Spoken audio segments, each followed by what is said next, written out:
નમસ્કાર, CP24 news સાથે હું રેશમા આપનું સ્વાગત કરું છું. અમદાવાદમાંથી એક ચિંતાજનક સમાચાર સામે આવ્યા છે. ઉત્તર ગુજરાતને અમદાવાદ સાથે જોડતા સૌથી વ્યસ્ત ચીમનભાઈ પટેલ બ્રિજ ઉપર ફૂટપાથમાં 2 જગ્યાએ તિરાડો જોવા મળી છે. એક સ્થળે તો ફૂટપાથનો ભાગ બહાર આવી ગયો હોવાનું પણ સામે આવ્યું છે.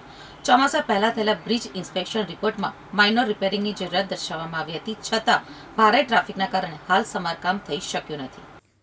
અમદાવાદના સાબરમતી વિસ્તારમાં આવેલ ચીમનભાઈ પટેલ બ્રિજ ઉપર ફૂટપાથમાં 2 અલગ અલગ જગ્યાએ તિરાડો પડતા વાહન ચાલકો અને સ્થાનિકોમાં ચિંતા વ્યાપી ગઈ છે. ઉત્તર ગુજરાતને અમદાવાદ સાથે જોડતો આ બ્રિજ શહેરના સૌથી વ્યસ્ત બ્રિજોમાંનો એક માનવામાં આવે છે, જ્યાં દરરોજ હજારો વાહનોની અવરજવર રહેતી હોય છે. બ્રિજ ઉપર એક સ્થળે ફૂટપાથનો ભાગ ફાટીને બહાર આવી ગયો હોવાનું પણ સામે આવ્યું છે, જ્યારે બીજી જગ્યાએ પણ તિરાડો સ્પષ્ટ રીતે જોવા મળી રહી છે. પ્રાથમિક રીતે સતત વરસાદ અને પાણીના પ્રભાવના કારણે ફૂટપાથનો ભાગ બહાર આવ્યો હોવાની શક્યતા વ્યક્ત કરવામાં આવી રહી છે.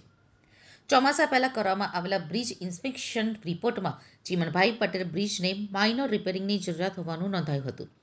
જોકે હાલમાં બ્રિજને વિસ્તૃત કરવા માટે વધુ એક પાંખ બનાવવાની કામગીરી ચાલી રહી છે અને ભારે ટ્રાફિકના કારણે તાત્કાલિક સમારકામ હાથ ધરવું મુશ્કેલ બની ગયું છે.